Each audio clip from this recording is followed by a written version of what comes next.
Hello everyone, everything with Aileen page ও channel থেকে আমি আদ্রিশা ঋতু। আসসালামু আলাইকুম। আজকে আমরা বানাবো জলপাইয়ের আচার। আর সেটার কী রেসিপি বা কী দিতে হয় সেটার সব কিছু আমি ছবি তুলে সাথে লিখে দিয়েছি, দেখতে থাকুন।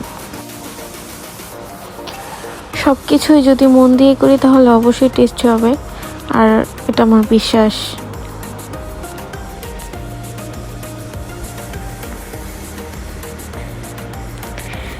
দেখতে যতটা লোভনীয় লেগেছে, খেতেও খুব টেস্ট হয়েছিল।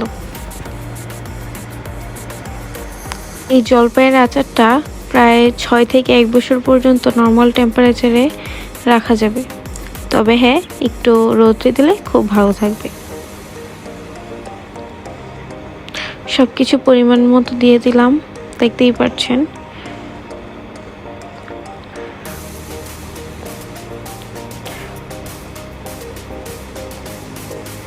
মন দিয়ে করলে অবশ্যই টেস্ট হবে।